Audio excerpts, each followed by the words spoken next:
कैसे हैं? I hope सब अच्छे से होंगे, खूब अच्छे से तैयारी कर रहे होंगे। 5 लेक्चर पूरे हो चुके हैं, आज का हमारा लास्ट लेक्चर है। आज के लेक्चर में हम करेंगे कॉलिगेटिव प्रॉपर्टी। ठीक है, तो अब से पहले हम पूरा कवर कर चुके थे, ये केवल चैप्टर का लास्ट पोर्शन है। यहाँ पे हम कॉलिगेटिव प्रॉपर्टी और एबनॉर्मल मॉलिक्यूलर मास कवर करेंगे विद न्यूमेरिकल पोर्शन। तो आपने देखा होगा कि यहाँ पे हम न्यूमेरिकल को साथ के साथ कवर करते जा रहे हैं। जो भी आपके क्वेश्चंस हैं, एमसीक्यूज हैं, पीवाईक्यूज हैं, वो सारे हम कवर करते जा रहे हैं। और ये सारे पीवाईक्यूज, ये सारे एमसीक्यूज टॉपिक वाइज आपको हैक एमसीक्यू पे भी मिलेंगे। हैक एमसीक्यूज पे से आप वहां से direct topic wise large number of question कर सकते हैं। और अगर आप मेरे कोड के साथ वहां पे ज्वाइन करेंगे तो आप डायरेक्टली मेरे बैच में ज्वाइन हो जाएंगे। और अगर आपको कोई दिक्कत है, आपको कोई प्रॉब्लम है, तो हम एक लाइव सेशन रखेंगे। उस लाइव सेशन में आपके जिन भी बच्चों को जो जो प्रॉब्लम्स हैं, हम वो वहां पे डिस्कस कर लेंगे। तो कोई दिक्कत वाली बात नहीं है, कोई टेंशन वाली बात नहीं है। जो भी कर रहे हैं आप, लाइव सेशन में आपकी जो प्रॉब्लम्स हैं वो सारी डिस्कस हो जाएंगी, क्योंकि डायरेक्टली आ जाएंगे। तो जल्दी ही आपको हैक एमसीक्यू का जो भी लिंक है वो मिल जाएगा, आप उसे ज्वाइन कर सकते हैं। उसके अकॉर्डिंग फिर हम आगे एक लाइव क्लासेस, मतलब हर चैप्टर के अकॉर्डिंग लाइव क्लासेस को कंडक्ट करा सकते हैं। तो चलिए अब आज से शुरू करते हैं। आज का आपका जो चैप्टर है, जो पोर्शन है, वो आपके पास में आता है कॉलिगेटिव प्रॉपर्टी। यहाँ पे हम जो कवर करने वाले हैं, यहाँ हम करेंगे colligative property.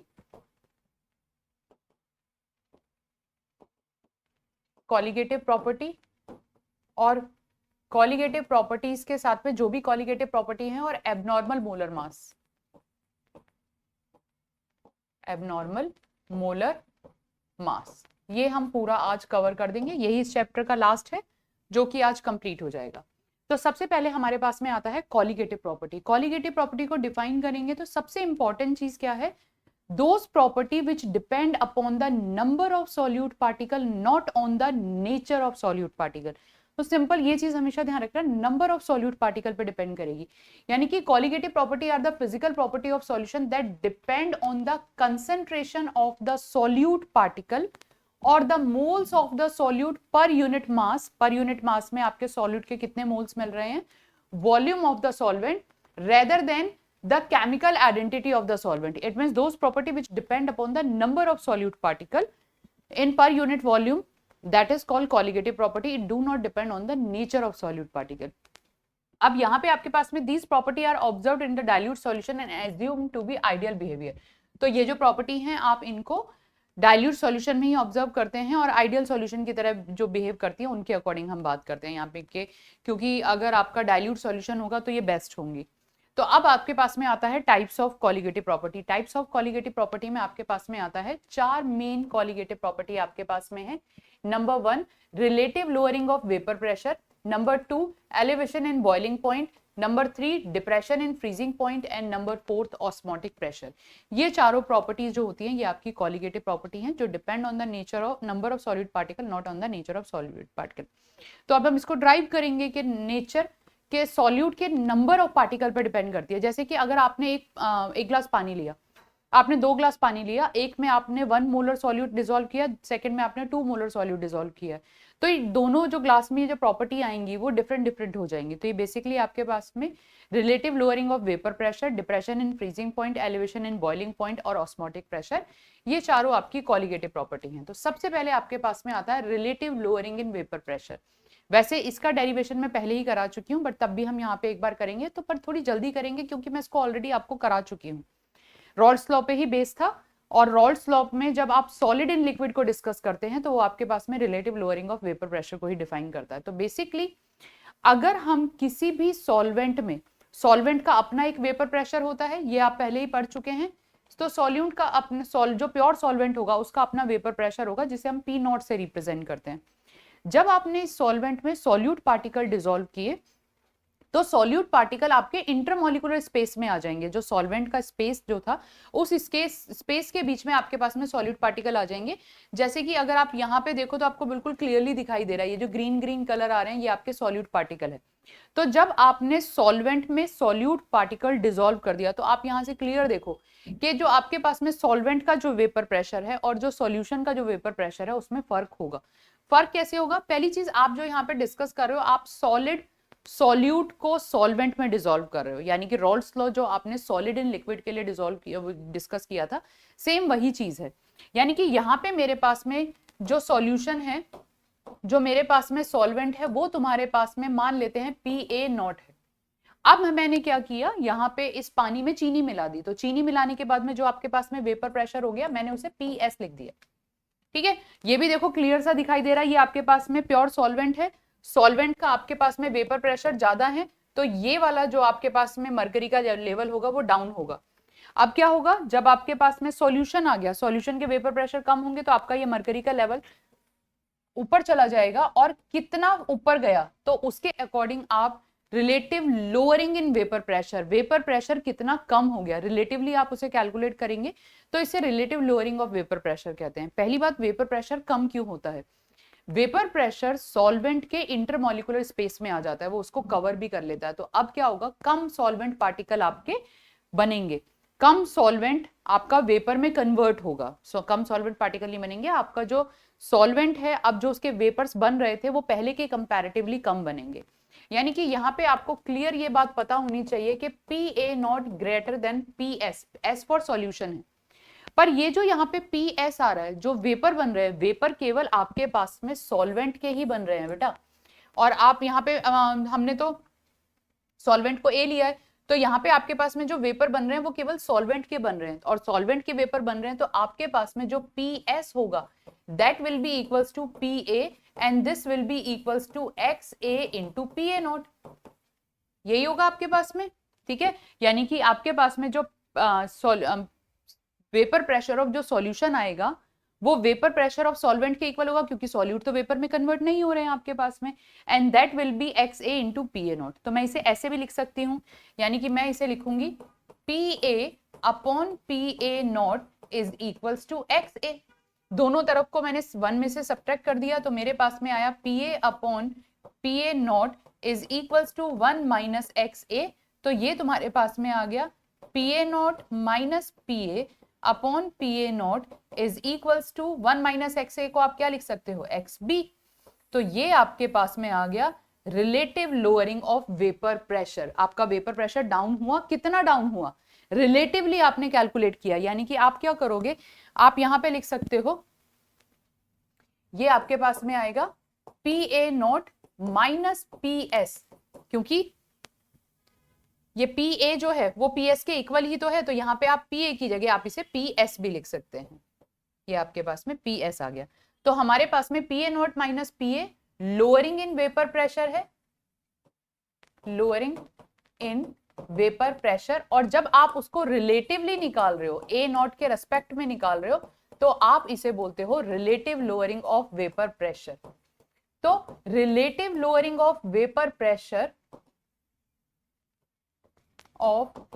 Pressure depend on mole of solute particle, क्योंकि ये किसके इक्वल आ रहा है, XB के आ रहा है, that depend on the number of mole of solute particle, तो इसलिए आप इसे कॉलिगेटिव प्रॉपर्टी बोलते हैं। तो relative lowering of vapour pressure depend on number of और depend on mole fraction of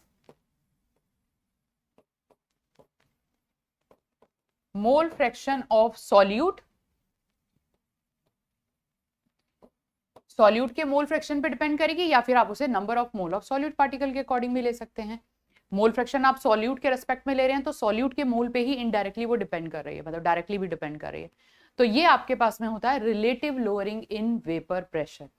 ठीक है, यानी कि आपका जब आपने सॉल्वेंट लिया, आपने सॉल्वेंट लिया, माना 1 गिलास पानी ले लिया, 1 गिलास पानी में आपने नमक मिलाया, अब जो वेपर्स बनेंगे वो कम बनेंगे, पहले पानी के वेपर्स जल्दी बन रहे थे, तो ये चीज आपने कभी ध्यान दी होगी कि अगर पानी में नमक डाल दो और फिर आप उसको गर्म करने रखो तो देर से गर्म होगा, वो देर से गर्म होना शुरू करता है, क्योंकि अब वेपर कम बन रहे हैं। दूसरी बात, वो देर से बॉयल भी होना शुरू करेगा, तो वो हम आगे पहले जो आपके प्रीवियस जितने भी आपके क्लासेस हैं उसमें आप पढ़ चुके हैं। तो यहाँ पे अब हम relative lowering of vapour pressure हमने जब पढ़ लिया, तो हम एलिवेशन इन बॉइलिंग पॉइंट को भी यहीं पे डिस्कस करेंगे, बट पहले हम relative lowering of vapour pressure की बात कर लेते हैं। तो ये मैं पहले भी कर चुकी हूँ, इसके ऊपर बेस्ड क्वेश्चन भी हम पहले कर चुके हैं। तो यहाँ पे आपके पास में फिर आपने जो वेपर प्रेशर की बात करी थी, vapour pressure in vapour state आपने डाल्टन्स लॉ के अकॉर्डिंग किया था, और vapour pressure in liquid state आपने वहां पे डिस्कस किया था। तो उसी के ऊपर ये इस बार का लेटेस्ट क्वेश्चन आया था, ये मुझे बहुत अच्छा लगा क्वेश्चन, तो मैंने ये क्वेश्चन यहाँ पे लिया है। फॉर एग्जाम्पल आपको क्वेश्चन दिया, ये आपका जेई मेंस का 2025 का ही क्वेश्चन है जो इसी बार आया। Consider a binary solution of two volatile liquid component 1 and 2। आपको दो वॉलेटाइल लिक्विड दिए हैं जिसमें कंपोनेंट 1 और 2 प्रेजेंट है। I are the mole fraction of the component 1, X and Y1 are the mole fraction of component in liquid and the vapor state। यानी कि जो आपके पास में X1 है ये मोल फ्रैक्शन ऑफ 1 है इन लिक्विड स्टेट, और Y1 जो आपके पास में है वो mole fraction in vapour state है, जहां पे आप रॉल्स लॉ को फॉलो कर, यहाँ पे रॉल्स लॉ को फॉलो कर रहे थे, यहाँ पे आप डाल्टन्स लॉ के अकॉर्डिंग कैलकुलेट कर रहे थे। तो आपके पास में ये आता है कि आपके पास में आपको पता है PA, अगर PA ना लेके मैं 1 ले लेती हूँ तो ये आपके पास में आता है P1 is equals to X1 into P1 naught. Pure state में आपके पास में vapour pressure of 1 in pure state, and that will be equals to Raoult's law के, अब डाल्टन्स लॉ के अकॉर्डिंग लेके चलते हैं, तो डाल्टन्स लॉ के अकॉर्डिंग आपके पास में आएगा Y1 इंटू PT। इस तरीके से आपके पास में ये आ गया। तो अब अगर आपको यहाँ पे मैं इसे P1 और PT को अपॉन में ले आऊं और Y1 और X1 को इधर ले लें, तो हमारे पास में ये फॉर्मूला आता है, या फिर मैं इसे लिख रही हूं P1 naught upon Y1 is equals to PT upon X1। ठीक है, ये हो गया। अब जो आपने PT निकाला था, PT आपने निकाला था इस तरीके से, PT is equals to PA plus PB था। PA की जगह आप लिख सकते हैं, या 1 और 2 की फॉर्म में लिखते हैं हम, PT टोटल प्रेशर है, तो ये P1 प्लस P2 है। P1 को आप लिख सकते हो X1 into P1 not plus X2 into P2 not. असल में मुझे AB की आदत पड़ी हुई है तो मैं उसी फॉर्म में लिखती चली जाती हूँ। तो अब आपके पास में यहाँ पे X2 को आप 1 माइनस X1 की फॉर्म में लिख सकते हैं, तो आपके पास में आएगा X1 P1 not plus 1 minus X1 P2 not. तो ये आपके पास में आ गया X1 P1 not plus P2 not minus X1 P2 nought. इन दोनों में से मैंने X1 कॉमन ले लिया, तो मेरे पास में आएगा X1 P1 naught minus P2 naught plus P2 not. ये एक रिलेशनशिप आ गया P टोटल के लिए, तो P टोटल की ये वाली वैल्यू मैं यहां पे रख देती हूं, तो मेरे पास में आएगा P1 naught upon Y1 is equals to X1 P1 minus P2 naught plus P2 upon X1। ठीक है, अब क्या किया, इसको प्रॉपर्ली सॉल्व कर दिया, तो ये मेरे X1 से X1 कैंसिल हो गया, तो मेरे पास में आएगा ये P1 naught upon Y1 is equals to P1 minus P2 naught upon X1 से X1 यहाँ पे कैंसिल हो गया, और ये आपके पास में आ गया P2 अपॉन X1। ये नॉट है, सारा नॉट की फॉर्म में आ रहा है, यानी कि प्योर स्टेट में है। अब आप रिलेशनशिप अगर आप देखोगे तो P2 minus P1 not P2 dot, तो अधिकतर आपके पास में P1 P2 अपॉन में आ रहा है। अब आप क्या करो, इस पूरी इक्वेशन को P1 नॉट से डिवाइड कर दो। जब आप पूरी इक्वेशन को P1 नॉट से डिवाइड कर दोगे तो अब आपके पास में जो इक्वेशन आएगी ये आएगी यहाँ पे, अगर मैं इसे P1 नॉट से डिवाइड करती हूँ तो मेरे पास में आएगा 1 upon Y1 is equals to P1 naught minus P2 naught upon P1 not plus P2 naught upon P1 naught into X1। अब मुझे निकालना क्या है, 1 upon X1 versus 1 upon Y निकालना है। तो मैंने मान लिया कि मेरे पास में जो ग्राफ था वो ग्राफ इस तरीके से था कि Y एक्सिस पे मेरे पास में 1 अपॉन X1 है और X एक्सिस पे मेरे पास में 1 अपॉन Y1 है, इस तरीके से।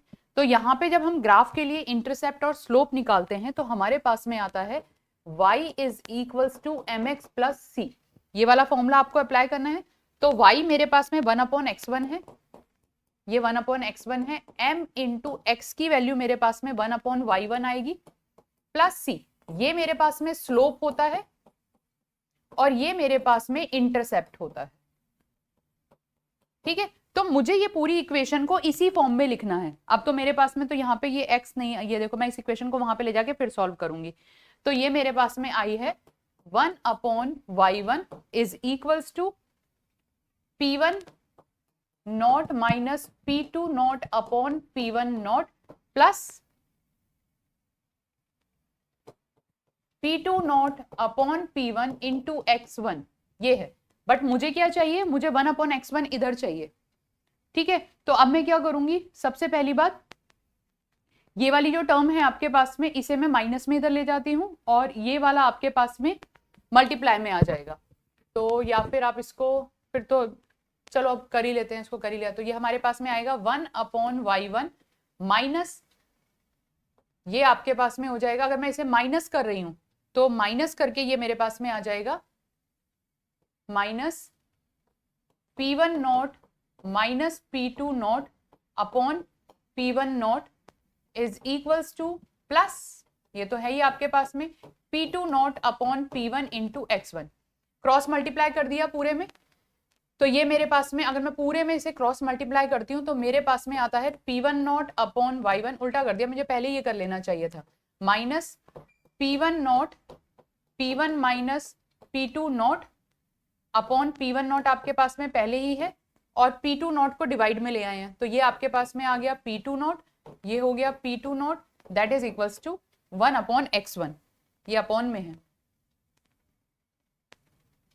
ये आ गया x1, तो ये हो गया 1/x1, यानी कि ये आपके पास में y आ गया।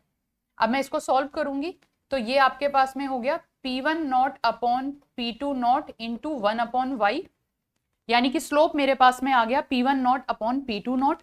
अब मैं इसको सॉल्व करूंगी तो आपका P1 नॉट से P1 नॉट कैंसिल हो गया, तो ये आपका P2 और ये P1 हो जाएगा, यानी कि अगर मैं इसको सॉल्व करूं तो ये मेरे पास में आएगा P2 not minus P1 upon P2 naught is equals to 1/x1। तो ये वाली टर्म मेरे पास में स्लोप आ गई और ये वाली टर्म मेरे पास में इंटरसेप्ट आ गई। देख लेते हैं कौन सा ऑप्शन ठीक है। P1/P2 नॉट, P1/P2 नॉट इन दोनों ऑप्शन में है, ठीक है। अब देखते हैं P2 not minus P1/P2 not, तो आपके पास में P2 नॉट यानी कि option first will be the correct option. तो बहुत अच्छा क्वेश्चन था, बहुत ही बढ़िया क्वेश्चन था। टाइम लगाएगा, थोड़ा सा आपको आराम से करना पड़ेगा, अदरवाइज आप नॉर्मली बहुत आराम मतलब कर सकते हो, बट टाइम लगेगा। तो आपको ये देखना पड़ेगा कि आपको कौन कौन से क्वेश्चन करने हैं और आप कितने परफेक्ट हैं। ओके बच्चा, चलिए ये भी आपका PYQ है। What mass of the non volatile solute urea needed to be dissolve in 100 gram of water, यानी कि आपको जो वाटर दिया है WA आपके पास में 100 ग्राम है और MA आपके पास में 18 ग्राम है, क्योंकि वाटर दिया है तो ये आपका H2O आ गया। नॉन वॉलेटाइल सॉल्यूट आपको 0 दिया है, यूरिया दिया है। In order to decrease the water pressure of water by 30%, यानी कि आपका जो वाटर प्रेशर है वो 30% डिक्रीज हो गया। तो अगर इनिशियली मेरे पास में 100 था, ये आपके पास में 100 है, या फिर मैं इसे ऐसे भी कर सकती हूँ कि अगर ये मेरे पास में 1 है तो 30% डिक्रीज होने के बाद में कितना बचा, 0.7 बचा, 0.7 बचा और ये आपका ये आ गया। 30% डिक्रीज हो गया ना। 30% डिक्रीज होने का मतलब क्या है, आप इसे इस तरीके से लिखोगे कि आपका 100 था, 100 का 30% आपका डिक्रीज हो गया, यानी कि 30 डिक्रीज हो गया, तो 100 में से आपने 30 माइनस किया तो ये आपके पास में प्रेशर ऑफ सॉल्यूशन आ गया। तो PA नॉट को मैंने 1 लिया तो प्रेशर मेरे पास में 0.7 हो गया, क्योंकि 30% डिक्रीज हो गया, और यहां से आपके पास में मोल फ्रैक्शन ऑफ B आ जाएगा। तो अगर मैं 1 माइनस 0.7 करूंगी तो ये मेरे पास में 0.3 आ गया, और 0.3 B आपके पास में आपको निकालना क्या, मास ऑफ नॉन वॉलेटाइल निकालना है। तो ये आपके पास में NA/NB करके आप चलेंगे, आप एज्यूम कर लेंगे या फिर आप साथ में भी ले सकते हैं, वो आपका, क्योंकि जेई के क्वेश्चन में आप साथ ही ले लो तो ज्यादा अच्छा है। Na+NB करके आएगा। Na आपके पास में मोलर मास आपको निकालना है, या फिर पहले आप इसको इग्नोर करके चलो तो ऑप्शन से पता चल जाएगा कि आपको ऑप्शन दिया है या क्या दिया है। तो ये आपके पास में आ गया NB, और number of mole equals to mass upon molar mass, ये A नहीं होगा, ये आपके पास में इस तरीके से moles of solute upon number of moles of solvent. तो ये आपके पास में आ गया, मास निकालना है आपको, X मान लिया, यूरिया का मोलर मास आपको निकालना पड़ेगा NH2CO NH2। ये आपके पास में यूरिया का फॉर्मूला होता है 14 दूनी 28 और 16 और आपके पास में 12 और 4, तो ये आपके पास में 8 6 14, 14 और 4 18, 18 और 2 20, तो ये आपके पास में आ गया 60। तो ये हो गया 60। और Na वाटर के लिए आपके पास में 100 ग्राम वाटर है डिवाइडेड बाय 18, तो यहाँ से आप x की वैल्यू निकाल लेंगे, तो ये आपके पास में आएगा 0.3 x अपॉन 60 मल्टीप्लाई बाय 18 बाय 100। ठीक है, यहां से आपके पास में मास ऑफ सॉल्यूट आ जाएगा। इसके बाद में अगला क्वेश्चन आपके पास में आता है lowering of vapour pressure due to solute in 1 molar aqueous solution at 100 degree. आपको 1 मोलर एक्वस सॉल्यूशन दिया है, 1 मोलर एक्वस सॉल्यूशन दिया और lowering in vapour pressure at 100 degree आपको निकालनी है। सबसे पहली बात, जब आपको 1 मोलर एक्वस सॉल्यूशन दिया यानी कि मोलैरिटी आपके पास में कितनी हो गई 1 मोल इन 1 लीटर। ठीक है, जब 1 मोल इन 1 लीटर हो गई तो आपके पास में जो सॉल्यूशन का जो वॉल्यूम है वो आपके पास में 1000 लीटर आ गया। तो मैं इसको अप्रोक्सीमेटली वही आपका वाटर के इक्वल ही मान के चलूंगी, 55.5 लेके चलेंगे, तो ये मेरे पास में आएगा PA0 minus PS upon PA0 is equals to, यहां पे आपके पास में जो मोल फ्रैक्शन आएगा 1 मोल, तो आप लिखोगे NB upon NA plus NB करके निकलोगे, तो NB आपके पास में 1 मोल आ गया, ये 1 प्लस 55.5 मोल आ गया, क्योंकि वाटर के लिए आपके पास में 1 लीटर के लिए जो नंबर ऑफ मोल्स आते हैं वो 55.5 आते हैं।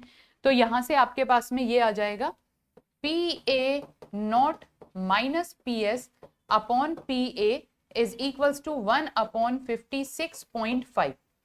अब जो प्योर वाटर है, प्योर वाटर का जो आपके पास में वेपर प्रेशर होता है वो 760 मिलीमीटर ऑफ Hg होता है, 760 मिलीमीटर ऑफ Hg। तो यहाँ पे आप 760 मिलीमीटर ऑफ Hg लिख लेंगे, 760 मिलीमीटर माइनस PS अपॉन 760, क्योंकि ये भी नॉट होता है, और ये 1 अपॉन 56.5 करके आप यहाँ पे सॉल्यूशन की वैल्यू निकाल लेंगे कि आपका सॉल्यूशन का कितना हुआ। बट उन्होंने लोअरिंग पूछी है तो पहले आप PS निकाल लेंगे और फिर दोनों को माइनस करके आप लोअरिंग को कैलकुलेट कर लेंगे, यानी कि आपके पास में जो लोअरिंग आएगी, लोअरिंग जो आएगी वो आपके पास में 760 माइनस PS करके, जो PS की वैल्यू यहाँ पे आएगी उसे सॉल्व करके आएगी। ठीक है, तो आप ऑप्शन देख लीजिएगा, कैलकुलेट करना है आपको, ये होमवर्क क्वेश्चन हो गया। कैलकुलेशंस कर रहे हो घर पे, नहीं कर रहे हो ये बता दो जरा, कितने कितने क्वेश्चन हम प्रैक्टिस कर रहे हैं, आप सारी कैलकुलेशन करके उनको करेक्टली कर रहे हो नहीं कर रहे हो, ये साथ के साथ करते जाओ, बहुत इंपॉर्टेंट क्वेश्चन हैं। इसके बाद में आता है vapour pressure of pure water at 298 kelvin is 23.8 millimetre. Pure water का दे रखा है 23.8 millimetre of Hg। 50 gram of urea dissolve in 850 gram of water, calculate the vapour pressure of water for this solution. बहुत simple they रखा है, वही वाला formula है आपके पास में, PA0 minus PS upon PA0 is equals to NB upon NA plus NB। यहाँ पे यूरिया आपको 50 ग्राम दे रखा है, तो यूरिया का आप निकालोगे तो वो 50 अपॉन 60 आ जाएगा। उसके बाद में आपके पास में ये 50 अपॉन 60 प्लस 55.5, ये आपके पास में इसके मोल्स आ गए, मोल फ्रैक्शन आ गया। PA0 आपको दे रखा है 23.8, PS आपको निकालना है 23.8, इसको करके आप PS की वैल्यू निकाल दो और रिलेटिव लोअरिंग निकाल लो। ठीक है बच्चा, इसके बाद में आता है नेक्स्ट क्वेश्चन। नेक्स्ट आपके पास में आता है क्वेश्चन है एलिवेशन इन बॉइलिंग पॉइंट। अब मैंने आपको बताया था बॉइलिंग पॉइंट क्या होता है, the temperature at which the vapour pressure of the liquid become equals to the atmospheric pressure, उसे आप बॉइलिंग पॉइंट बोलते हैं। यानी कि वो पॉइंट जहां पे जो लिक्विड है, लिक्विड का वेपर प्रेशर एटमॉस्फेरिक प्रेशर के इक्वल हो गया, तो उसका वो बॉइलिंग पॉइंट होता है। अब पानी में नमक मिला दिया, वेपर कम बन रहे हैं, वेपर कम बन रहे हैं तो उसे एटमॉस्फेरिक प्रेशर के बराबर होने में टाइम लगेगा, यानी कि अब उसको बॉयल होने में टाइम लगेगा। तो अगर आप एक गैस पे आपने पानी रखा है नॉर्मल प्योर वाटर और दूसरी गैस पे आपने पानी रखा है सेम अमाउंट का पानी रखा है, दोनों एक प्योर सॉल्वेंट है, एक बिल्कुल प्योर वाटर है, और दूसरे में आपने नमक मिला दिया या चीनी मिला दी, तो जिसमें आपने नमक या चीनी जो कुछ भी मिलाया है वो देर से बॉयल होगा, जबकि ये जल्दी बॉयल हो जाएगा। रीजन, क्योंकि अब उसका बॉइलिंग पॉइंट बढ़ जाएगा। बॉइलिंग पॉइंट क्यों बढ़ेगा? क्योंकि वेपर प्रेशर कम हो गया है। तो अगर मैं इसको ग्राफ के अकॉर्डिंग शो करूं तो देखो ये मेरे पास में है वेपर प्रेशर और ये 1 एटमॉस्फेरिक है और ये मेरे पास में टेम्परेचर दे रखा है। अब अगर मैंने सॉल्वेंट लिया तो जैसे जैसे मैं टेम्परेचर बढ़ाऊंगी सॉल्वेंट का वेपर प्रेशर बढ़ेगा और जिस टाइम पे वो एटमॉस्फेरिक प्रेशर के इक्वल हो गया, जिसे कि मैं 1 एटमॉस्फेरिक ले रही हूं, तो ये बॉयल होना शुरू हो जाएगा। अब मैंने क्या लिया? सॉल्यूशन लिया। सॉल्यूशन का वेपर प्रेशर तो ऑलरेडी कम था, सॉल्यूशन का ऑलरेडी कम था, तो हम उसे पीछे से शुरू करेंगे क्योंकि जितने टेम्परेचर पे इसके वेपर थे अब इसके वेपर्स ऐसे बनेंगे क्योंकि कम बन रहे हैं। अब जैसे जैसे टेम्परेचर बढ़ाते जा रहे हो तो इसके वेपर्स बढ़ते जा रहे हैं। अब वो पॉइंट जहां पे इसका वेपर प्रेशर इस प्रेशर के इक्वल हो जाएगा, एटमॉस्फेरिक प्रेशर के इक्वल हो जाएगा, वो इसका बॉइलिंग पॉइंट आ गया। यानी कि ये जो येलो वाला लाइन आपके पास में आई है ये आपके पास में boiling point of pure solvent है, जिसे हम TB0 से रिप्रेजेंट करते हैं। अब आपके पास में जो ग्रीन वाली लाइन आई है ये बॉइलिंग पॉइंट ऑफ सॉल्यूशन आ गया, जिसे हम TB से रिप्रेजेंट करेंगे और इन दोनों का जो डिफरेंस आ गया वो आपके पास में आ गया डेल्टा TB, यानी कि बॉइलिंग पॉइंट बढ़ गया। मान लो कि आपका पानी जो प्योर वाटर है वो 100 डिग्री सेल्सियस पे बॉयल हो रहा है, तो अगर आपने उसमें नमक मिला दिया तो हो सकता है वो 102 या 103 या जितना नमक मिलाया उसके अकॉर्डिंग उसका बॉइलिंग पॉइंट बढ़ जाएगा। यानी कि अगर अब मेरे पास में TB0 boiling point of pure solvent है, boiling point of pure solvent है, तो TB मेरे पास में बॉइलिंग पॉइंट ऑफ सॉल्यूशन है।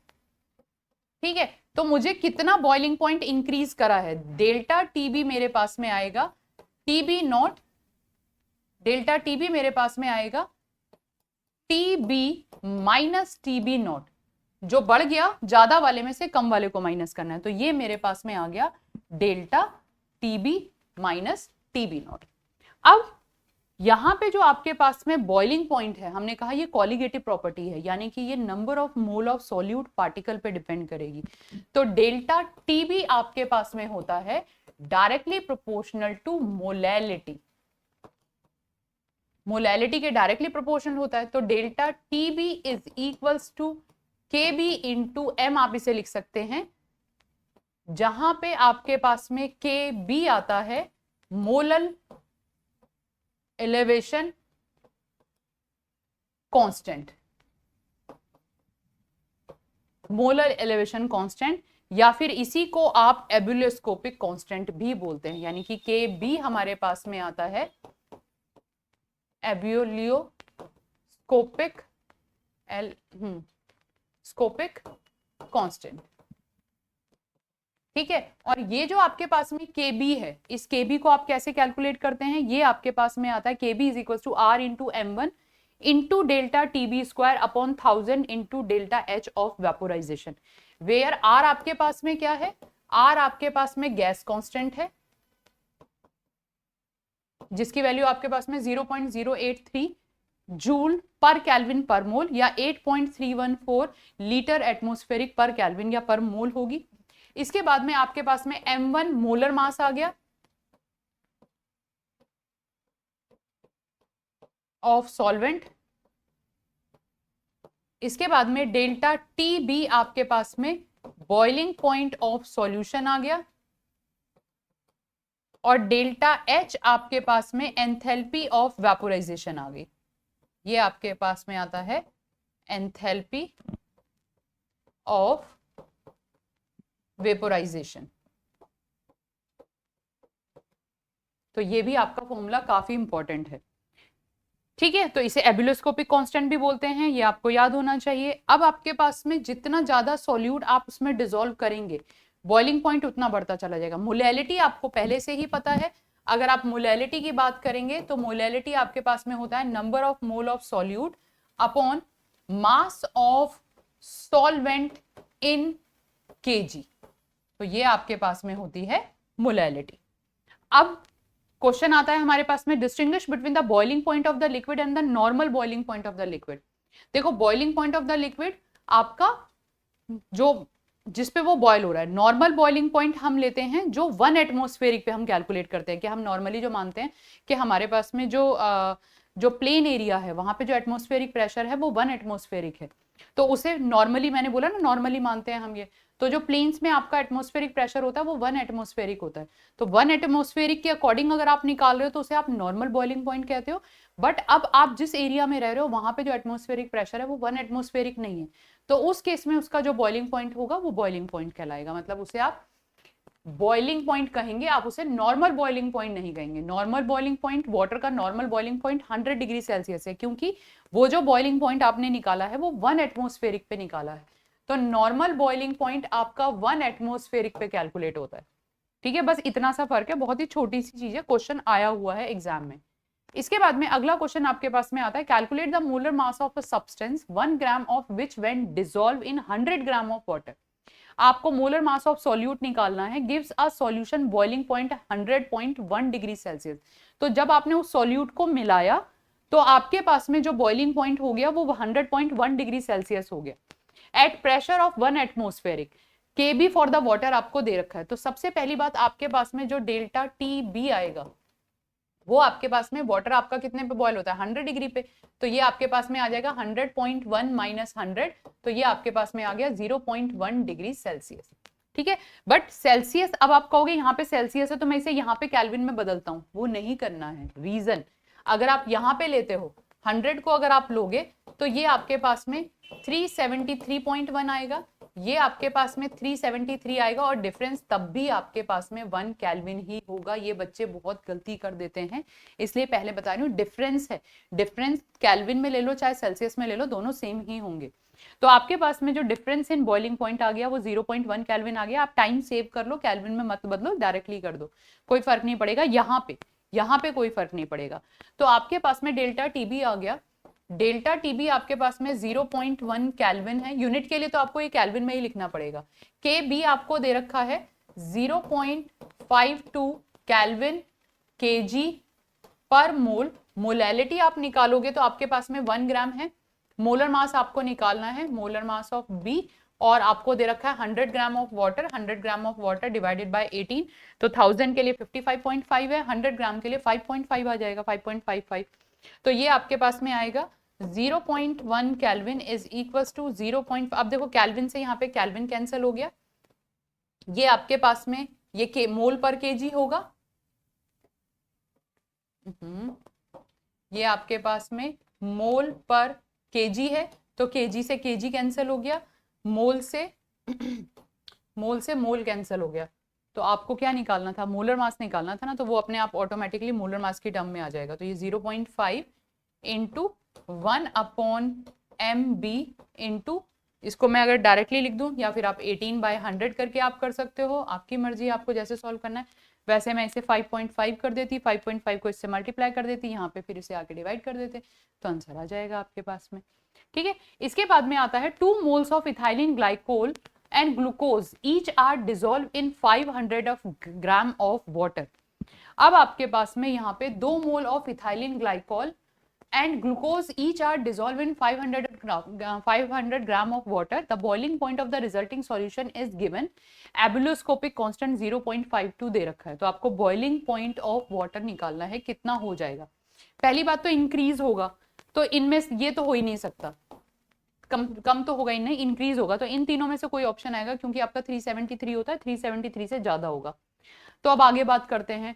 अब आपके पास में यहाँ पे जो डेल्टा टी बी आएगा वो दोनों के लिए आएगा ना बच्चा, क्योंकि आपने इथाइलिन ग्लाइकोल भी डाला है और उसमें ग्लूकोज भी डाला है। तो आप इसे कैसे करोगे, यानी कि ये आपके पास में आएगा Kb into M1 plus Kb into M2। Kb आप कॉमन ले लो, तो ये आपके पास में आएगा M1 plus M2, molality of the first and the molality of second. तो ये आपके पास में आएगा अब Kb, मोलैलिटी फर्स्ट के लिए निकालेंगे तो आपने 2 मोल ऑफ, अच्छा इथाइलिन मोल आपको डायरेक्टली दे रखे हैं, 2 mole of ethylene glycol and glucose each are dissolve. तो यहाँ पे आप इसे करोगे 2/500 ग्राम को ग्राम केजी में कन्वर्ट कर दोगे, 0.5 आ जाएगा, प्लस 2/0.5, तो ये आपके पास में आ जाएगा Kb 4/0.5, तो ये आपके पास में आ गया 8। तो डेल्टा टी बी, केबी की वैल्यू आपके पास में 0.52 है, केल्विन पर केजी के अकॉर्डिंग आपके पास में जो वैल्यूज हैं वो सारी कैलकुलेट हो जाएंगी डेल्टा टीबी अगर आप निकालेंगे। देखो मैं यूनिट पे बहुत ध्यान देती हूँ, बट अभी यहाँ पे मैंने यहाँ नहीं लिखा क्योंकि ये जेई मेंस का है, तो वहां पे इतना कोई फर्क नहीं पड़ेगा। तो 8 दूनी 16, 8 पंजे 40 और 41, तो ये आपके पास में आएगा 4.16। 4.16 चेंज इन बॉइलिंग पॉइंट आ गया, डिफरेंस इन बॉइलिंग पॉइंट आ गया, तो वाटर का बॉइलिंग पॉइंट कितना बढ़ जाएगा, यानी कि वाटर का बॉइलिंग पॉइंट आपके पास में 104.16 होगा। तो जब आप इसको 273 से प्लस करेंगे, 373 से प्लस करेंगे, तो ये आपके पास में आएगा 61773। तो 373 के, क्योंकि ये यहाँ पे 3 क्यों आ रहा है, क्योंकि एग्जैक्ट वैल्यू जो आपके पास में बॉइलिंग पॉइंट ऑफ वाटर की आती है वो आपके पास में आती है 100 प्लस 273.15 होती है। तो आपके पास में एग्जैक्ट वैल्यू जो आएगी वो 373.15 आएगी। तो आपके पास में ऑटोमेटिकली वो, ये तो मैंने अप्रोक्सीमेशन में कर दिया, तो ऑटोमेटिकली वो आपके पास में 3 में आएगा, यानी कि option 1 will be the correct option. तो आपको कितने भी सॉल्यूट क्यों ना डाल दो, आपको सबको उसका सम करके उसकी मोलैलिटी निकाल के फिर आपको करना है। इसके ये आपका है जेई मेंस का 2025 का 3 अप्रैल की मॉर्निंग शिफ्ट का क्वेश्चन है। ओके, तो नेक्स्ट क्वेश्चन आपके पास में आता है, arrange the following solution in order of increasing boiling point. Boiling point के इंक्रीजिंग ऑर्डर में आपको लिखना है। देखो बॉइलिंग पॉइंट के इंक्रीजिंग ऑर्डर में आपके पास में, मैं पहले भी हमने बोला कि आपके पास में जो कॉलिगेटिव प्रॉपर्टी है वो depend upon the number of solute particle. अब यहाँ पे अगर आप NaCl और यूरिया, पहले तो हम NaCl और यूरिया को ही डिस्कस करते हैं। NaCl को जब आप डिसॉल्व करोगे तो आपके पास में Na प्लस और Cl दोनों बनेंगे, जबकि यूरिया के केस में ये डिसोसिएट नहीं होता है और ये ऐसे का ऐसे ही रहेगा। ये इसके अगर यहाँ पे 1 मोल है तो ये यहाँ पे भी आपके 1 मोल देगा, पर यहाँ के केस में अगर इसके यहाँ पे आपके पास में 1 मोल है तो 1 मोल आपके पास में सोडियम के आएंगे और 1 मोल आपके पास में क्लोराइड के आएंगे, तो टोटल डबल हो जाएंगे। पहली चीज, यानी कि NaCl और यूरिया के कंपैरेटिवली यूरिया में नंबर ऑफ सॉल्यूट पार्टिकल ज्यादा हो जाएंगे, क्योंकि वो सॉल्यूशन में जाके डिसोसिएट हो जाता है। और colligative property depend upon the number of solute particle, जितने ज्यादा सॉल्यूट पार्टिकल होंगे कॉलिगेटिव प्रॉपर्टी आपके पास में उसी तरीके से चेंज होगी। तो यूरिया और NaCl में तो NaCl के ज्यादा होंगे। अब NaCl में भी आपको मोलैरिटी दे रखी है, तो जिसकी मोलैरिटी ज्यादा होगी उसमें मोल्स ज्यादा होंगे, और जिसके मोल्स ज्यादा होंगे एलिवेशन इन बॉइलिंग पॉइंट उतना ही ज्यादा होगा। तो यहाँ पे आपके पास में फोर्थ ऑप्शन में 10⁻⁻2 दे रखा है, तो फोर्थ में आपके पास में बॉइलिंग पॉइंट सबसे ज्यादा होगा। उसके बाद में आपके पास में थर्ड में आएगा क्योंकि वहां पे 10⁻³ है। उसके बाद में आपके पास में फर्स्ट में आएगा क्योंकि वो भी NaCl है। तो पहले तो आप इन तीनों को कंपेयर करोगे और सबसे एंड में आपके पास में सेकंड में आएगा। तो बॉइलिंग पॉइंट का जो आपके पास में ऑर्डर है, इंक्रीजिंग बॉइलिंग पॉइंट में लिखना है तो इंक्रीजिंग बॉइलिंग पॉइंट की टर्म में आप ऐसे लिखोगे, 2 का सबसे कम, 1 का उससे ज्यादा, 3 का उससे ज्यादा और 4 का सबसे ज्यादा। ये आपके पास में इंक्रीजिंग बॉइलिंग पॉइंट आ गया। आगे आता है आपके पास में फ्रीजिंग पॉइंट। फ्रीजिंग पॉइंट आपका कौन सा, जैसे कि बॉइलिंग पॉइंट वो टेम्परेचर है where the vapour pressure of the liquid become equal to the atmospheric pressure. ऐसे ही जब आप फ्रीजिंग पॉइंट की बात करते हैं तो फ्रीजिंग पॉइंट में जो लिक्विड और सॉलिड है वो एक दूसरे के साथ इक्विलिब्रियम पे होते हैं। पहली सबसे इंपॉर्टेंट कंडीशन, जब आपका फ्रीजिंग पॉइंट आता है तो आपके जो लिक्विड और जो सॉलिड है उनके बीच में एक डायनेमिक इक्विलिब्रियम क्रिएट होता है, और at that time the vapor pressure of that solid and the vapor pressure of that liquid when they are in dynamic equilibrium, that point is called freezing point. So freezing point of a substance solid phase is dynamic equilibrium with the liquid phase। यानी कि सबसे पहली बात तो freezing point पर आपका जो solid है वो liquid के साथ equilibrium पर होता है। Thus the freezing point of a substance may be defined as the temperature at which the vapor pressure of the substance in liquid and vapor substance in a liquid phase is equal to the vapor phase of the solid phase। यानी कि यहाँ पे सबसे पहली बात, आपका जो solid और जो लिक्विड है वो इक्विलिब्रियम पर है, वो एक दूसरे के साथ इक्विलिब्रियम पर है, और इस समय इसका जो वेपर प्रेशर है जब इसके वेपर प्रेशर के इक्वल हो जाएगा तो आपके पास में वो उसका फ्रीजिंग पॉइंट होगा, उसे आप फ्रीजिंग पॉइंट बोलते हैं। ठीक है, क्लियर हो गया। यानी कि आपके पास में जब सॉलिड और लिक्विड इक्विलिब्रियम पर आ जाते हैं और उस समय उसका जो वेपर प्रेशर है, सॉलिड और लिक्विड का जो वेपर प्रेशर जब इक्वल हो जाएगा तो आपके पास में वो पॉइंट फ्रीजिंग पॉइंट कहलाता है। तो the freezing point of a substance is lower than that of the pure solvent, disruption for the solvent, crystal lattice and the solute particle. अब अगर आपके पास में प्योर सॉल्वेंट था प्योर सॉल्वेंट मान लेते हैं, नॉर्मल प्योर वाटर है, प्योर वाटर अगर आपका 0 डिग्री पे फ्रीज हो रहा है, यानी कि 0 डिग्री सेल्सियस पर आकर जो आपका वाटर जो लिक्विड है उनके बीच में डायनेमिक इक्विलिब्रियम है और उस समय उन दोनों का वेपर प्रेशर इक्वल। अब आपने क्या किया, आपने पानी में नमक मिला दिया, वेपर्स कम बन रहे हैं, ठीक है, तो उस वेपर्स को सॉलिड और लिक्विड के वेपर को इक्वल होने में अब और भी ज्यादा टाइम लगेगा, अब वो और उससे कम टेम्परेचर पे जाके फ्रीज होगा। तो यानी कि जब भी आप depression in elevation in boiling point की बात करते हैं तो फ्रीजिंग पॉइंट की टर्म में आपके पास में डिप्रेशन इन फ्रीजिंग पॉइंट आता है।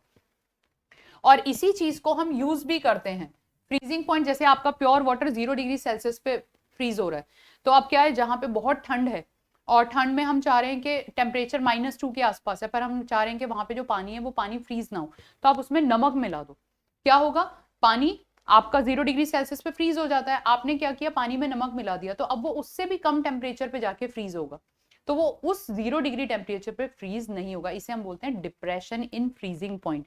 रीजन क्या है, ये आपके वाटर्स के क्रिस्टल हैं, जब आपने इसमें सॉल्ट मिलाया तो ये जो वाटर्स के मॉलिक्यूल हैं ये आयनिक क्रिस्टल बनाने में टाइम लेंगे और उनके बीच में जो डायनेमिक इक्विलिब्रियम है वो डिस्टर्ब हो जाएगा और वेपर प्रेशर उन दोनों के इक्वल नहीं आ पाएगा।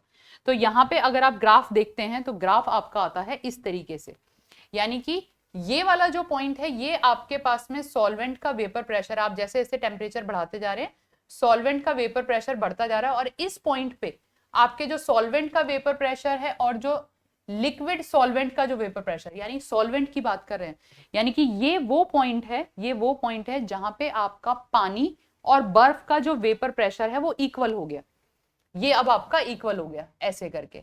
और अब आपने सॉल्यूशन लिया तो सॉल्यूशन के तो वेपर्स पहले से ही कम बन रहे थे, यानी कि वो आपका ऑलरेडी डाउन पार्ट पे था, और अब उसको उस फ्रोजन सॉल्वेंट के वेपर प्रेशर के इक्वल होने में और भी ज्यादा टाइम लगेगा, तो यहां पे आपका फ्रीजिंग पॉइंट डिक्रीज हो जाएगा, तो जिसे बोलते हैं डिप्रेशन इन फ्रीजिंग पॉइंट। तो depression in freezing point delta T F directly proportional, पहली बात तो डेल्टा टी एफ को आप कैसे निकालोगे, हमेशा ज्यादा में से कम माइनस करते हैं, मैं दोबारा बता रही हूँ, यहाँ पे बच्चे हमेशा गड़बड़ कर देते हैं क्योंकि फाइनल माइनस इनिशियल कर देते हैं वो, जबकि यहाँ पे ज्यादा माइनस कम करना है, ग्रेटर माइनस लोअर करना है, यानी कि ये आपके पास में आएगा delta T F minus T F, और डेल्टा टी एफ आपके पास में डायरेक्टली प्रोपोर्शनल टू मोलैलिटी होगा, और उस केस में आपके पास में delta T F is equals to K F into M आएगा, जहां पे के एफ को आप मोलर डिप्रेशन कांस्टेंट बोलते हैं, यानी कि अगर आप के एफ की बात करते हैं तो के एफ आपके पास में आता है मोलर डिप्रेशन कांस्टेंट, और इसी को आप बोलते हैं क्रायोस्कोपिक कांस्टेंट, इसी का आपके पास में दूसरा नाम आ जाता है क्रायोस्कोपिक कांस्टेंट। और क्रायोस्कोपिक कांस्टेंट की अगेन वैल्यू उसी तरीके से निकलेगी, बस फर्क क्या है, यहाँ पे आपके पास में डेल्टा एच वेपोराइजेशन की जगह डेल्टा एच ऑफ फ्यूजन आएगा, बाकी सारे पॉइंट वही हैं। आर आपके पास में गैस कांस्टेंट है, M1 molar mass of solvent है, TF आपके पास में फ्रीजिंग पॉइंट ऑफ सॉल्यूशन है, इसके बाद में डेल्टा एच आपके पास में एंथैल्पी ऑफ फ्यूजन है, डेल्टा एच यहाँ पे आपके पास में जो आती है वो enthalpy of fusion, enthalpy of fusion है। फॉर एग्जाम्पल 2025 का ही मेंस का क्वेश्चन आया हुआ है, लेटेस्ट क्वेश्चन है बिल्कुल, जरा देखो यहाँ पे, given statement are the two statement, the formula for cryoscopic constant, cryoscopic KF के लिए है, और the constant is mr TF square, बिल्कुल करेक्ट है, mr TF स्क्वायर अपॉन 1000, और यहाँ पे आपको डेल्टा S ऑफ फ्यूजन दे रखा है।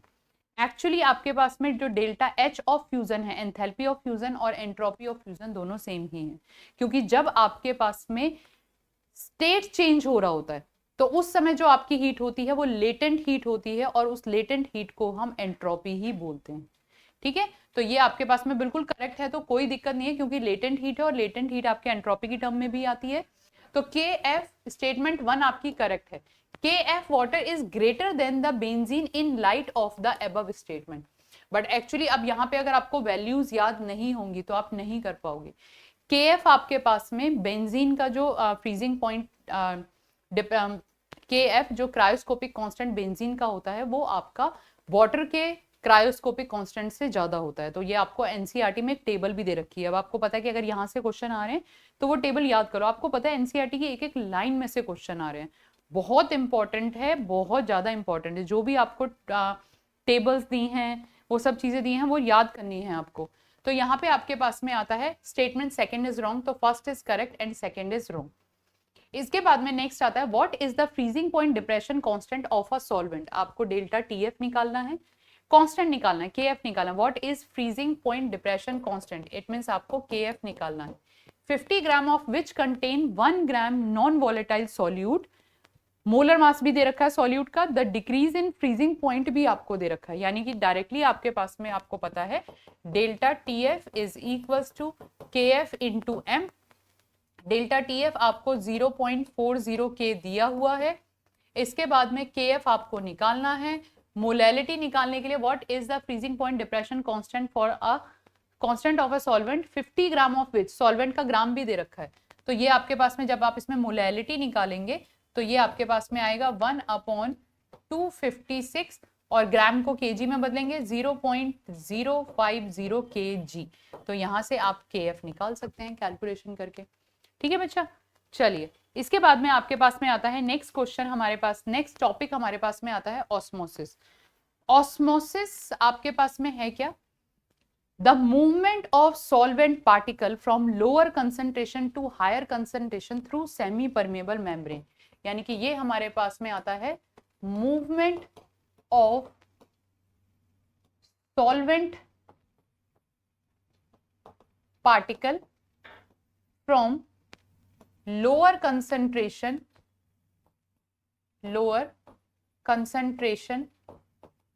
to higher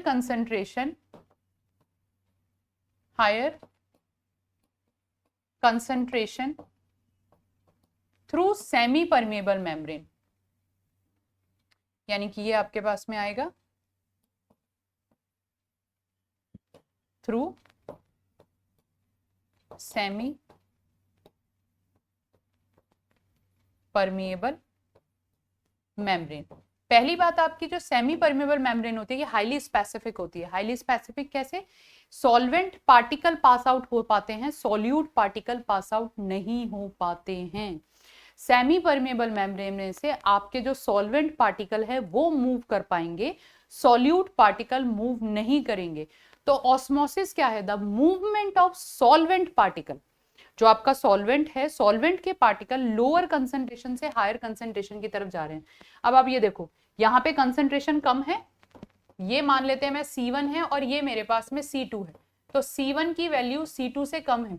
तो यहां से सॉल्वेंट के पार्टिकल यानी कि H2O, आपका जो भी सॉल्वेंट है, सॉल्वेंट मूव करेगा from lower concentration to higher concentration. तो आप यहाँ पे देखो इधर पानी इंक्रीज कर जाएगा, तो इसे आप बोलते हैं osmosis. That process is called osmosis. ध्यान रखना, the movement of solvent particle मैं बोल रही हूँ। जैसे कि अगर आपको यहाँ पे दिया हुआ है ये आपके पास में प्योर सॉल्वेंट है, ये सॉल्यूशन है, तो आपका जो सेमी परमेबल के मेम्ब्रेन के थ्रू जो सॉल्वेंट के पार्टिकल हैं वो इधर मूव करेंगे। और कब तक मूव करेंगे? जब दोनों तरफ की कंसंट्रेशन जब तक बराबर नहीं हो जाएगी। अब आपने क्या किया, यहाँ पे प्रेशर अप्लाई करना शुरू करा। आपके सॉल्वेंट इधर मूव कर रहे हैं, आपने इधर प्रेशर अप्लाई करना शुरू करा हायर कंसंट्रेशन की तरफ। तो धीरे धीरे क्या होगा, आपका ऑस्मोसिस स्लो होने लगेगा। अब आपने क्या किया, और प्रेशर अप्लाई किया, ऑस्मोसिस और कम हो गया। वो प्रेशर जहां पे आपका ऑस्मोसिस रुक जाए, यानी कि the movement of solvent particle stops, that is called osmotic pressure. यानी कि ऑस्मोटिक प्रेशर आपके पास में वो प्रेशर है, pressure at which movement of solvent stops is called osmotic pressure.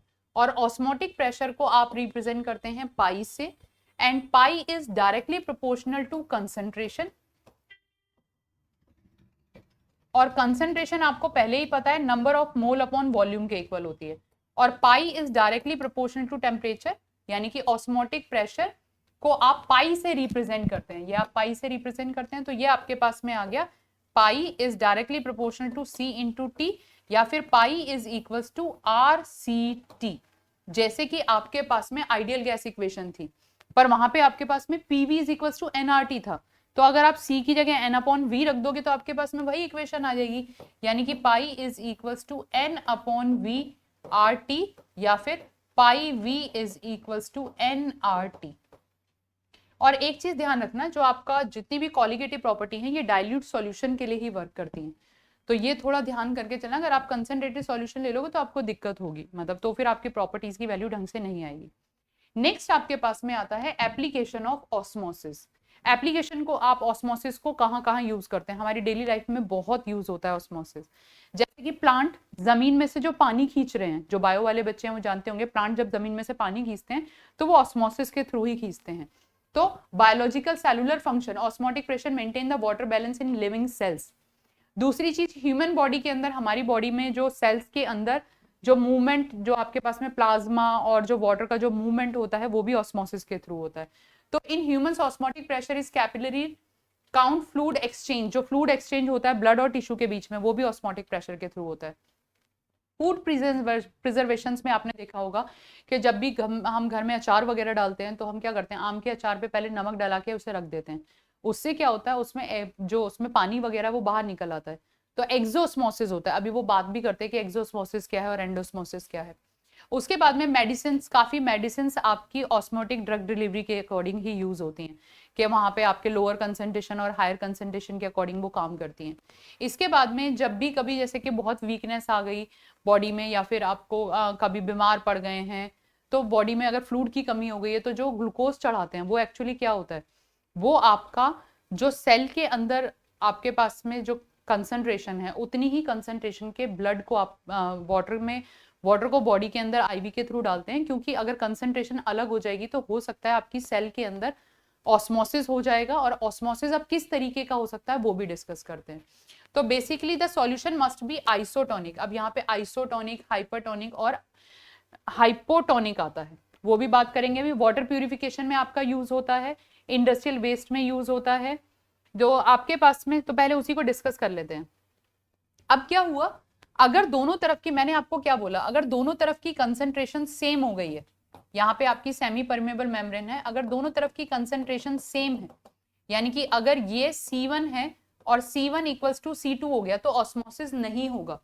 यानी कि अगर ये C2 है तो आपका ऑस्मोसिस नहीं होगा, और इस तरीके के सॉल्यूशन को आप बोलते हो आइसोटोनिक सॉल्यूशन।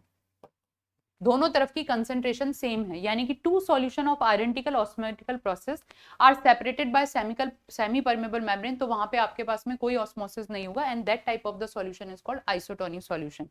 यानी कि अगर आपके पास में जो आरबीसी है, हमारी जो आरबीसी होती है, उसके अंदर जो कंसंट्रेशन होती है वो 0.9% NaCl के इक्वल होती है, इतनी कंसंट्रेशन है NaCl की। तो अब अगर उससे ज्यादा या उसकी कम कंसंट्रेशन का अगर ड्रिप लगा दी, तो या तो आपकी सेल फूल जाएगी या फिर आपकी सेल श्रिंक हो जाएगी। तो अब क्या है, श्रिंक और स्वेल कैसे होगी, if one solution is lower osmotic pressure, यानी कि एक सॉल्यूशन, आपने जो सेल डाली वो किसी ऐसे सॉल्यूशन में डाल दी जिसका कंसंट्रेशन उस अंदर वाली कंसंट्रेशन से कम है। यानी कि यहाँ पे मानो कि ये आपके पास में C1 और ये आपके पास में C2 है। अगर C1 C2 से ज्यादा है तो पानी क्या होगा, पानी अंदर की तरफ फ्लो करेगा और सेल स्वेल हो जाएगी। इसे आप बोलते हैं, यहाँ पे आपकी जो सेल है वो स्वेल हो जाएगी, और जो आपके पास में सॉल्यूशन है वो, यहाँ पे जो सॉल्यूशन है वो हाइपरटोनिक है, इसे आप बोलते हैं हाइपरटोनिक। बट अगर आपने सेल को किसी ऐसे सॉल्यूशन में डाल दिया जिसकी कंसंट्रेशन सेल की कंसंट्रेशन से ज्यादा है, इस केस में आपके पास में C2 ग्रेटर देन C1 है, जो सेल की कंसंट्रेशन को मैं C1 लेके चल रही हूँ, तो क्या होगा, सेल में से जो पानी है वो बाहर निकल आएगा, और सेल में से पानी अगर बाहर निकल आएगा तो इसे आप बोलते हैं, आपकी जो सेल है वो श्रिंक हो जाएगी, और ये जो सॉल्यूशन है ये आपका हाइपोटोनिक है। हाइपो उल्टा लिख दिया मैंने, ये आपके पास में हाइपोटोनिक है। एक मिनट जरा,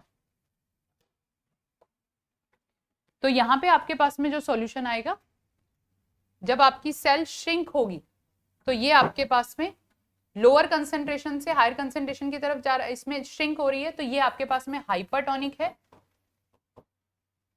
with respect to the cell concentration, और ये आपके पास में हाइपोटोनिक है with respect to cell concentration. तो इस तरीके से the more concentrated solution with respect to dilute solution उसे हाइपर बोलते हैं, और लेस कंसेंट्रेटेड उसे हाइपो बोलते हैं। तो आप जो भी आपको, जैसे अब आप ये ले लो, आपने किशमिश को लिया, किशमिश को पानी में डाल दिया, तो पानी किशमिश के अंदर चला जाएगा, तो किशमिश आपकी हाइपरटोनिक, किशमिश के अंदर का जो वो लिक्विड था उसकी कंसेंट्रेशन ज्यादा थी, तो वहां पे एंडोस्मोसिस हो रहा है और आपकी जो किशमिश है वो स्वेल कर गई है, तो इसे आप एंडोस्मोसिस बोलते हैं। बाहर वाले सॉल्यूशन की कंसेंट्रेशन कम, अंदर वाले कंसेंट की ज्यादा। यहाँ पे क्या होगी, बाहर वाले की ज्यादा, अंदर वाले की कम, तो उसे हाइपर बोलते हैं। हाइपर से का मतलब ज्यादा के लिए और हाइपो मतलब कम के लिए। तो इस तरीके से आपके पास में एक्सोस्मोसिस और एंडोस्मोसिस होता है। अब एक चीज और है, यहाँ पे अगर मैं बात करूं कि मैं प्रेशर, अब एक प्रेशर ऐसा आया जहां पे movement of the solvent particle liquid से आपका सॉलिड हाई कंसेंट्रेशन से लोअर कंसेंट्रेशन की तरफ स्लो हो गया या रुक गया, उसे आप ऑस्मोटिक प्रेशर बोल रहे हैं। अब मैंने क्या किया, यहाँ पे और ज्यादा प्रेशर अप्लाई किया और अब मेरे पास में उल्टा होने लगा, अपोजिट होने लगा। अपोजिट कैसे होने लगा, जो आपके पास में हाई कंसेंट्रेशन वाला सॉल्यूशन था वहां से आपके सॉल्वेंट निकल के लोअर कंसेंट्रेशन की तरफ जाने लगे, तो उसे आप बोलते हैं reverse osmosis. Reverse osmosis RO water जो आपके पास में होता है, रिवर्स ऑस्मोसिस, तो जो आपके पास में आरओ वाटर, जो आप घरों में आपने आरओ वाटर प्लांट वगैरह लगाए हुए हैं, वो क्या होता है, वो यही होता है कि जो आपके पास में नल में पानी आ रहा है, नल में जो पानी है वो हायर कंसेंट्रेशन का है, तो उसे हाई प्रेशर अप्लाई करके उसमें से जो H2O के मॉलिक्यूल हैं वो सेपरेट आउट हो जाते हैं। यानी कि आप हाई कंसेंट्रेशन वाले पानी में से H2O के मॉलिक्यूल को रिवर्स ऑस्मोसिस के थ्रू अलग कर रहे हैं, जिसके थ्रू आप आरओ वाटर बनाते हैं। ठीक है, तो वो उल्टा हो गया, आपको बहुत हाई प्रेशर पंप वहां पे यूज करना पड़ता है। तो ये आपके पास में वाटर प्यूरिफिकेशन, ये आप आरओ के थ्रू यूज करते हैं, रिवर्स ऑस्मोसिस के थ्रू। इंडस्ट्रियल में मैंने ये आपको पहले भी बताया था, प्यूरिफिकेशन के लिए जो करते हैं वेस्ट वाटर ट्रीटमेंट, तो वहां पे आपके पास में फॉरवर्ड ऑस्मोसिस यूज होता है और उसमें आपके पास में जो मॉलिक्यूल हैं वो ऑस्मोसिस के थ्रू अलग कर लिए जाते हैं। इसके बाद में मॉलिकुलर मास डिटर्मिनेशन, आप ऑस्मोसिस को, ये सबसे इंपॉर्टेंट क्वेश्चन है, कई बार इसमें आया हुआ है। अगर आपके पास में मैक्रोमोलिक्यूल है, मैक्रोमोलिक्यूल जैसे कि आपके पास में प्रोटीन्स हो गए, पॉलीमर्स हो गए, तो इन वाले मॉलिक्यूल्स का मोलर मास निकालना बहुत डिफिकल्ट होता है, तो उन्हें हम the best colligative property to calculate the molar mass of the macromolecules is osmosis. क्यों osmosis क्यों बेस्ट है? Reason, it is valid even for very high molecular mass, यानी कि अगर आपके पास में बहुत ज्यादा मॉलिकुलर मास होगा तब भी बिल्कुल करेक्ट वैल्यू देगी। दूसरी चीज, बहुत लोअर कंसेंट्रेशन में रिक्वायर्ड होता है, आपको ये नहीं है कि आपके पास में मैक्रोमोलिक्यूल और आपको बहुत ज्यादा कंसेंट्रेशन में चाहिए होगा, बहुत थोड़े से अमाउंट में भी करेक्ट वैल्यू आ जाती है। इसके बाद में मेजर्स द नंबर एवरेज, तो आपके नंबर एवरेज पे डिपेंड करती है वो, तो that's why it is a best method to calculate the molar mass of macromolecules. Macromolecule का मोलर मास निकालने के लिए osmotic pressure is the best method. ठीक है, ऑस्मोसिस के थ्रू या ऑस्मोटिक प्रेशर के निकालते हैं, और बहुत ही फिजिकल, बहुत ही सिंपल सा मेथड है कि आपने पानी में पॉलीमर मिला दिया या पानी में आपने प्रोटीन मिला दिया, एक तरफ आपने लोअर कंसेंट्रेशन, हायर कंसेंट्रेशन, उसका ऑस्मोटिक प्रेशर आपने कैलकुलेट कर लिया इजीली, आप उसका pi is equals to n, pi V is equals to nRT वाला फॉर्मूला अप्लाई करो, आपके पास में मोलर मास आ जाएगा, क्योंकि number of mole equals to क्या होते हैं, मास अपॉन मोलर मास, तो उसके अकॉर्डिंग आप इसे कैलकुलेट कर सकते हैं। ठीक है बच्चा, फॉर एग्जाम्पल आपको क्वेश्चन दिया है ये भी आपका 2025 का लेटेस्ट क्वेश्चन है, 2025 का ही है ये, जेई मेंस का। XY is a membrane partition between the two chambers, आपके पास में दो चैम्बर हैं 1 और 2, यहाँ पे ये आपके पास में मेम्ब्रेन दी है, containing sugar solution of C1 and C2 concentration, C1 की वैल्यू ग्रेटर देन C2 है। फॉर द रिवर्स ऑस्मोसिस, आपको रिवर्स ऑस्मोसिस कराना है। नॉर्मल ऑस्मोसिस अगर आप करते तो नॉर्मल ऑस्मोसिस में आपके पास में क्या होता है, the movement of solvent particle from lower concentration to higher concentration, ये नॉर्मल ऑस्मोसिस है। अब उन्होंने क्या कहा, for the reverse osmosis to take place identify the correct condition, P1 and P2 are the pressure applied on the chamber. यहाँ पे आपके पास में P1 है, यहाँ पे P2 है। अगर आपको रिवर्स ऑस्मोसिस कराना है तो आपको हायर कंसेंट्रेशन वाले चैम्बर पे प्रेशर अप्लाई करना पड़ेगा, और P1 P2 से आपका ज्यादा होना चाहिए, यानी कि आपके पास में कंडीशन क्या है होनी चाहिए रिवर्स ऑस्मोसिस के लिए, P1 आपका ग्रेटर देन P2 होना चाहिए। तो अब आपके पास में या P2 आपके पास में क्या, P आपके पास में ऑस्मोटिक प्रेशर है, क्योंकि यहाँ पे आप जब अप्लाई कर रहे थे तो वो आपके पास में पाई था, ऑस्मोटिक प्रेशर पाई था, तो आपके पास में जो P1 की वैल्यू है वो ऑस्मोटिक प्रेशर से ज्यादा होनी चाहिए। It means P1 should be greater than pi, क्योंकि आप P1 वाली जगह पे लगाएंगे, जहां पे कंसंट्रेशन ज्यादा है आप वहां पे लगाएंगे। तो आपके पास में P1 should be greater than pi और P1 should be greater than pi, ये दोनों ऑप्शन है। अब इसके साथ में यहाँ पे आपके पास में मेम्ब्रेन पार्टीशन, जो मेम्ब्रेन आप ले रहे हैं सेलोफेन मेम्ब्रेन, और मेम्ब्रेन यहाँ पे आप ले रहे हैं पर्चमेंट मेम्ब्रेन, मेम्ब्रेन आप यहाँ पे ले रहे हैं पोरस मेम्ब्रेन, और यहाँ पे मेम्ब्रेन पार्टीशन सेलोफेन। तो जो आप मेम्ब्रेन लेंगे वो आपके पास में पर्चमेंट पेपर होना चाहिए या सेलोफेन होना चाहिए, क्योंकि वो ही आपके पास में सेमी परमेबल मेम्ब्रेन की तरह काम करती है। पोरस मेम्ब्रेन नहीं चलेगी कि आप फिल्टर पेपर उसके बीच में लगा दो, वो काम नहीं करेगा, आपको पर्चमेंट मेम्ब्रेन या सेलोफेन मेम्ब्रेन लेनी पड़ेगी। तो आपके पास में जो करेक्ट ऑप्शन आता है वो ए और सी विल बी द, देखो बी क्यों नहीं हो सकता, क्योंकि यहाँ पे पोरस मेम्ब्रेन दिया है, ये नहीं हो सकता। यहाँ पे आपके पास में P2 दिया है, ये P1 है, ये P2 दिया, तो P2 वाला नहीं हो सकता, P2 से नहीं है, क्योंकि आपको अपोजिट साइड पे जहां पे हायर कंसेंट्रेशन है वहां पे प्रेशर अप्लाई करना पड़ेगा। तो उस केस में फिर आपके पास में जो सॉल्यूशन है वो अपोजिट साइड पे जाएगा। तो आपका जो P1 यहाँ पे अप्लाई कर रहे हो वो ऑस्मोटिक प्रेशर से ज्यादा होना चाहिए। तो option A and C are the correct option. इसके बाद में ये आपके जेई मेंस का 2024 का क्वेश्चन है। An artificial cell is made by encapsulating 0.2 molar glucose solution within semi permeable membrane. The osmotic pressure developed when the artificial cell is placed in 0.05 molar solution of NaCl। आपके पास में जो cell थी, cell के अंदर जो concentration थी वो 0.2 मोलर थी, ग्लूकोज था, और यहाँ पे आपके पास में ग्लूकोज था। ग्लूकोज तो आपका डिसोसिएट नहीं होगा, ग्लूकोज आपका ऐसे ही रहेगा C6H12, और इसको आपने जो प्लेस किया है वो ऐसे सॉल्यूशन में प्लेस किया है जिसके अंदर आपके पास में 0.05 मोलर NaCl सॉल्यूशन है। तो अब अगर आप दोनों at 300 kelvin 10 bar the osmotic pressure developed when the artificial cell is placed in that. तो सबसे पहली बात आपको दोनों की कंसंट्रेशन का डिफरेंस निकालना पड़ेगा। ऑस्मोटिक प्रेशर निकालने के लिए आप क्या करोगे, pi is equals to C2 minus C1 RT। ज्यादा वाले प्रेशर में से कम वाले, ज्यादा वाली कंसंट्रेशन में से कम वाली कंसंट्रेशन को घटा के जो आपके पास में रिजल्टेंट बचेगा उसके अकॉर्डिंग आपका ऑस्मोटिक प्रेशर कैलकुलेट होगा। तो आपके पास में यहाँ पे जो कंसंट्रेशन है वो 0.2 है। अब NaCl के केस में आपके पास में NaCl आपका डिसोसिएट होगा, Na प्लस और Cl माइनस बनाएगा। तो ये मेरे पास में अगर 0.5 है मोलर, तो मेरे पास में जो टोटल मोलर होंगे वो 0.5 प्लस 0.5, यानी कि वो मेरे पास में 0.1 मोलर हो जाएंगे। तो दोनों का डिफरेंस मेरे पास में आएगा 0.2 मोलर माइनस 0.1 मोलर। R की वैल्यू आपको दे रखी है 0.083 और टेम्परेचर आपको 300 केल्विन दिया हुआ। तो आपके पास में 0.1 into 0.8 into 300 kelvin nearest integer में दे रखी होगी, तो आप इसको कैलकुलेट कर लेना। अज्यूम कंप्लीट डिसोसिएशन दे रखा है, इसीलिए मैंने इसे कंप्लीट लिया है, अदरवाइज पार्शियल डिसोसिएशन दिया होता तो आप आयनिक इक्विलिब्रियम वाला पोर्शन करते और उसके अकॉर्डिंग आप इसे कैलकुलेट कर दे। तो ये 2024 का क्वेश्चन था। इसके बाद में ये आपका जेई मेंस का शायद 2023 का क्वेश्चन है।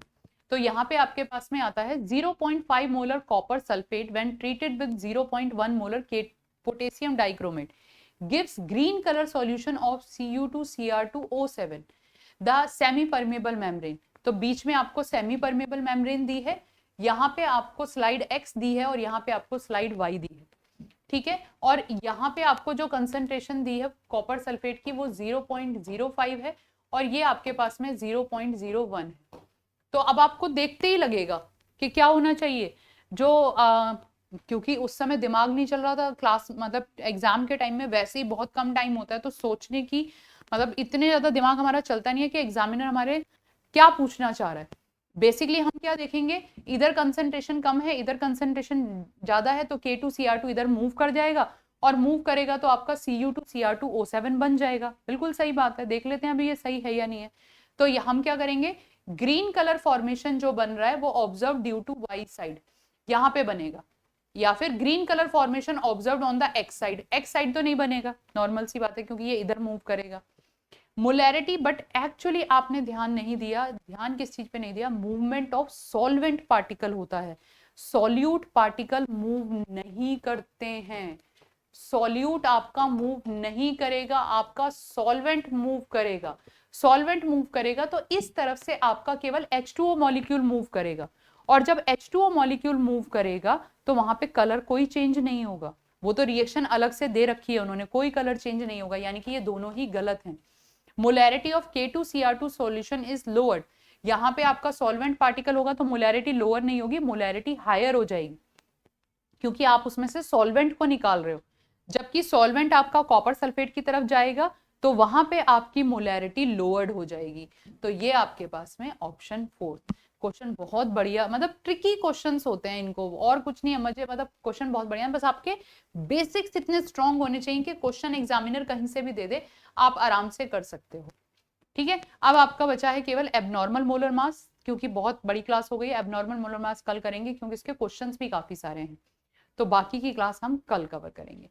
ओके बेटा, तो तब तक पढ़ते रहिए ध्यान से, और इस क्लास को कवर होते ही फिर आपके PYQs भी लेने हैं काफी सारे। चलिए जी, मिलते हैं फिर नेक्स्ट क्लास में। ओके बाय बेटा।